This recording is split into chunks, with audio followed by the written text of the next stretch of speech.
Bonjour à toutes et à tous, très heureuse de vous retrouver pour ce nouveau journal.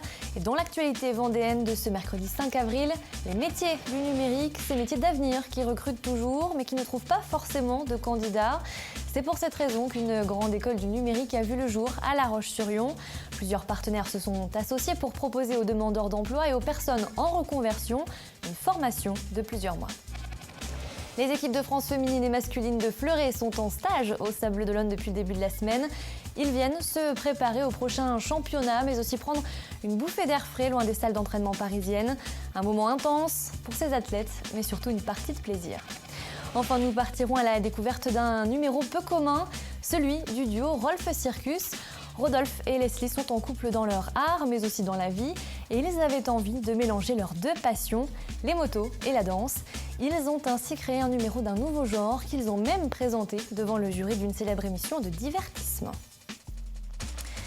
Je vous le disais en titre, sur le front de l'emploi, il y a un secteur qui ne connaît pas la crise, celui du numérique. Il recrute toujours autant, mais les candidats au poste ne sont pas très nombreux. C'est pour cette raison qu'une grande école du numérique a ouvert ses portes à La Roche-sur-Yon. Mise en place par plusieurs partenaires, dont Pôle emploi, elle propose 6 mois de formation complète et intensive pour devenir développeur web. Pour y accéder, il faut remplir certains critères, avoir entre 18 et 45 ans, être sans diplôme ou en reconversion professionnelle. Des profils variés qui intéressent différentes entreprises. C'est ce que nous explique Élodie Pépin. Dans cette classe, tous ces élèves étaient il y a encore quelques semaines en recherche d'emploi. Aujourd'hui, ils apprennent à coder, c'est-à-dire à lire et écrire le langage informatique, la principale compétence requise pour exercer le métier de développeur web. Un métier en pleine expansion, et c'est ce qui a séduit Natacha. C'est quelque chose qui m'intéresse vraiment et il y a du débouché derrière en fait, c'est l'avenir. C'est quand même un métier qui recrute.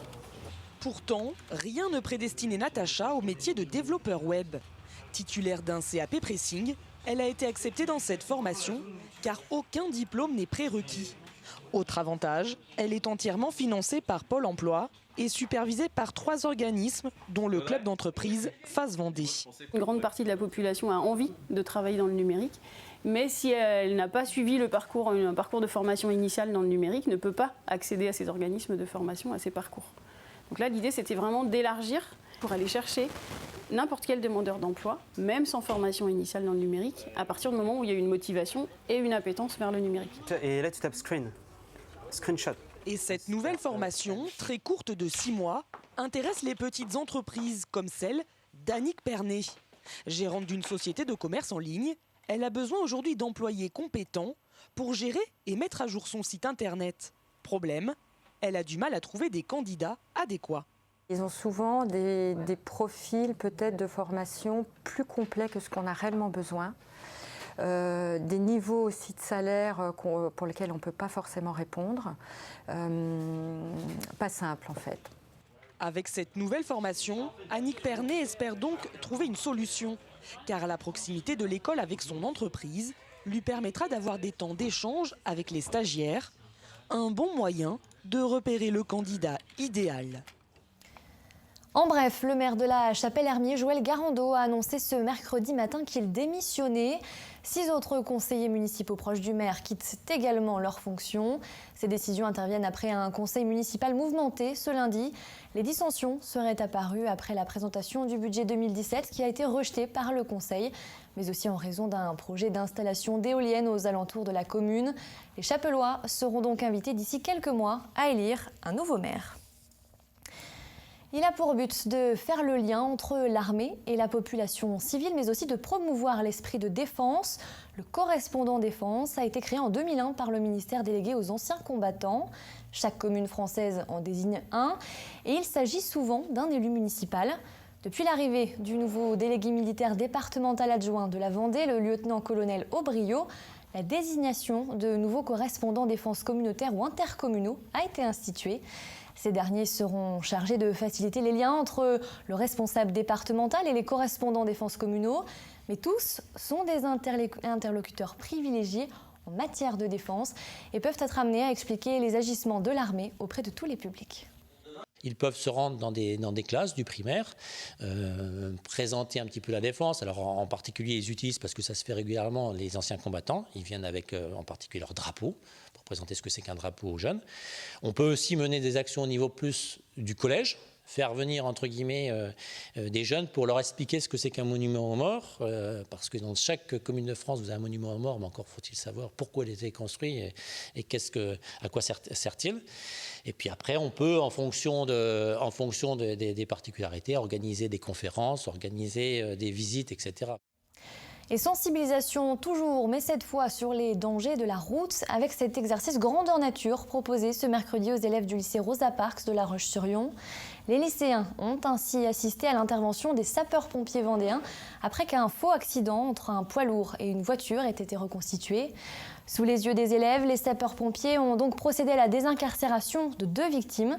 À l'initiative de ce projet, un professeur du bac pro conducteur routier qui souhaitait donner une seconde utilité à un camion-école destiné à la casse. Un exercice auquel Pierre Dalicieux a assisté pour nous. Exercice grandeur nature pour ces jeunes en formation conduite de poids lourds. Tous ici ont envie d'exercer le métier de chauffeur routier.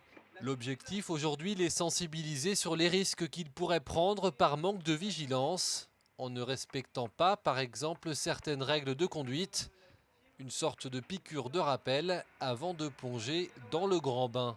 Ce sont des jeunes qui sortent de formation, donc ils ont fait 2 ans de conduite poids lourd, mais ils ne se rendent pas forcément compte du danger qu'il y a lorsqu'ils sont au volant, puisqu'ils sont accompagnés de leurs professeurs. Là, lorsqu'ils vont être réellement seuls au volant, il faut bien qu'ils se rendent compte que la sécurité, c'est important. Le scénario, un poids lourd freine d'urgence, n'ayant pas respecté les distances de sécurité. Une voiture vient s'encastrer à l'arrière. Bilan 2 blessés graves, à sortir urgemment. Les moyens utilisés sont exactement les mêmes que sur une intervention réelle. Un exercice qui fait son effet sur ces futurs conducteurs de poids lourds. Ah oui. De voir une voiture qui s'encastrait comme ça, puis après on voit qu'une personne à l'intérieur, qu'ils arrivent à le sortir en peu de temps en fait, c'est impressionnant. Bah ouais, ça dissuade de faire n'importe quoi sur la route. Pourquoi ? Bah parce que c'est quand même un peu impressionnant, c'est la première fois qu'on voit ça. C'est juste impressionnant, on se dit ça peut arriver à tout le monde. Un exercice grandeur nature également pour les sapeurs-pompiers présents. Et c'est aussi un des objectifs recherchés. Car si les pompiers s'entraînent en moyenne 2 heures par jour quand ils ne sont pas en intervention, ce type d'entraînement avec un poids lourd est assez rare. On fait des fois de l'incendie, des fois du secours à personne, typiquement malaise, etc., gestion des malaises, et aussi ce type d'intervention-là qui nécessite de la mise en œuvre de matériel plus technique. Pour nous, ça a tout son intérêt de pouvoir intervenir sur un véhicule poids lourd qui est plus difficile à récupérer qu'un véhicule léger qu'on retrouve chez nos partenaires dans les casses automobiles. Une opération unique et qui aura marqué les esprits.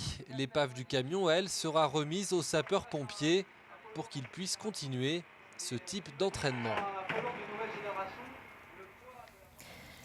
Au chapitre sportif, nouvelles étapes du circuit Sarthe-Pays de la Loire. Ce mercredi, elles se sont déroulées entre la Loire-Atlantique et le Maine-et-Loire.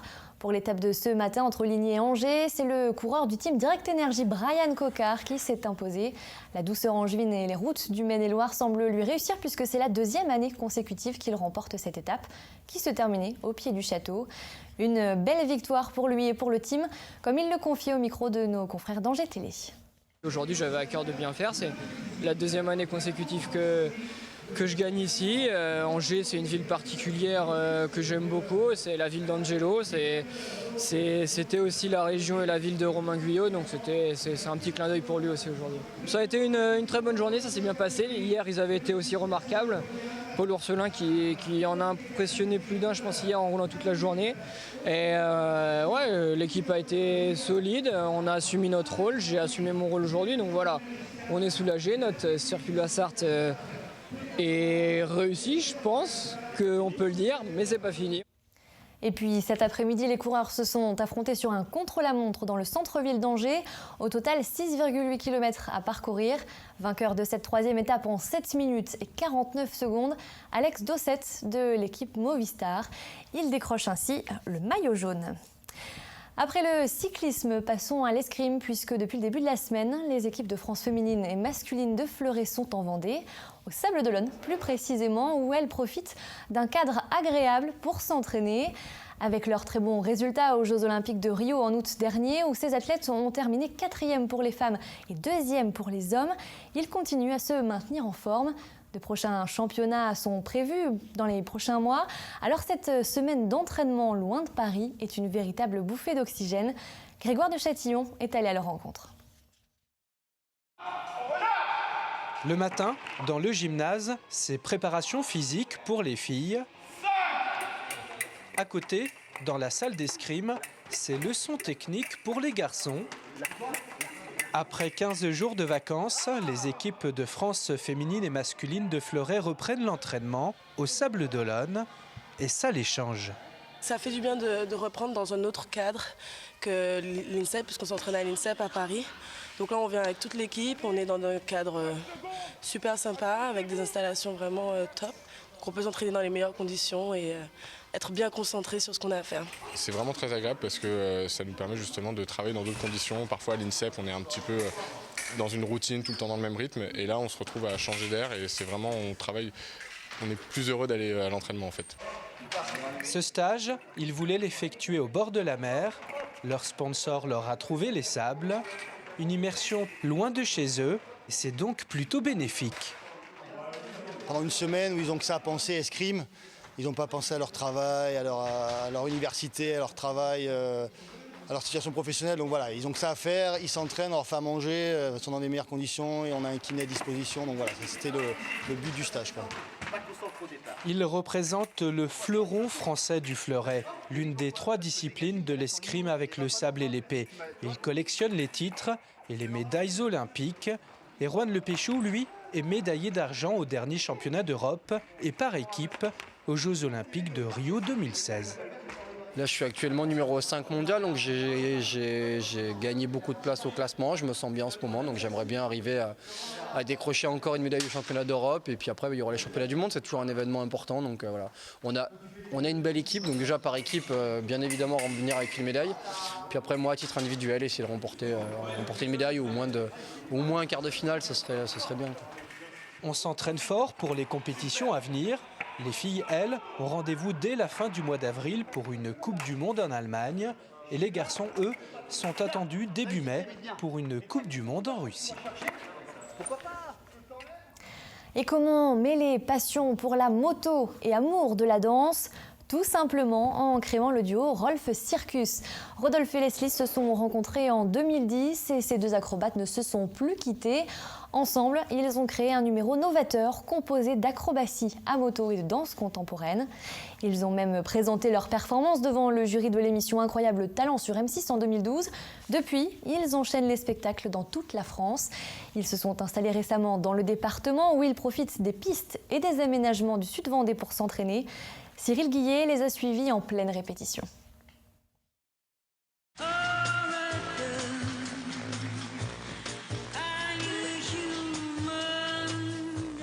Duo sur la scène comme dans la vie, Leslie et Rodolphe se sont fait connaître du grand public en 2012 lors de leur passage dans l'émission Incroyable Talent. Initialement basés en Normandie, ils viennent de prendre leur quartier dans le Sud-Vendée. Ça fait à peu près 6 mois qu'on est arrivé en Vendée. C'est une région qu'on connaît quand même, vu qu'on a beaucoup voyagé en France grâce à nos spectacles. C'est une région qu'on apprécie beaucoup. Et c'est vrai qu'on est bien situé en Vendée par rapport à tous nos spectacles qu'on fait aux différents endroits en France. On va beaucoup dans le sud-ouest, beaucoup dans le nord. Un des lieux qu'ils affectionnent tout particulièrement pour leur entraînement, c'est la piste Fontenay-Pôle 85. Leslie et Rodolphe y viennent régulièrement pour peaufiner leur spectacle, où se mêlent acrobatie moto et danse contemporaine.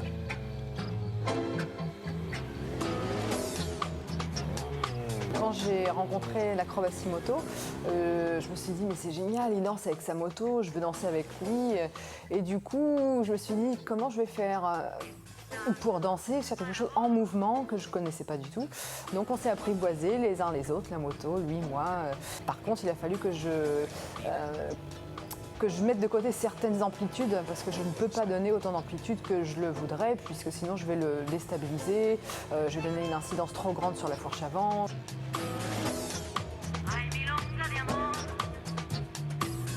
on a travaillé ça petit à petit ensemble pour pouvoir faire ces duos-là. On a créé énormément de figures, inventé énormément de figures, et petit à petit, on a réussi à les maîtriser grâce au temps qu'on a passé dessus, l'expérience, et puis les différents réglages aussi de la moto. Et aujourd'hui, on est très content de faire du spectacle en duo. Ouais. À ce jour, Rolf Circus propose 3 spectacles intitulés Mad Max, Woodstock et Rolf Circus School. 3 univers riches en couleurs, agrémentés de fumigènes et de feux d'artifice. Pour les plus téméraires d'entre vous, Rodolphe propose aussi des stages d'initiation à l'acrobatie moto. Et je vous le rappelle, ces artistes sont des cascadeurs professionnels pour votre sécurité. Il ne faut pas reproduire ces figures. Avant de se quitter, jetons un coup d'œil sur la météo de ce jeudi. Le soleil est de retour dans le ciel et ne sera plus caché par les nuages, sauf dans le nord du département. En ce qui concerne les températures, elles seront comprises entre 5 et 16 degrés. Le bulletin météo de Fanny Poirier arrive tout de suite après ce journal. Les programmes de TV Vendée continuent puisque demain vous pourrez retrouver Françoise Bourdin, l'auteure française de romans à succès et présidente du Printemps du livre de Montaigu, dans Préface, présentée par Philippe Chauveau. Une émission qui sera diffusée à partir de 19h50. C'est la fin de cette édition. Merci de l'avoir suivi. Je vous donne rendez-vous demain pour un nouveau journal. Bonne soirée à tous.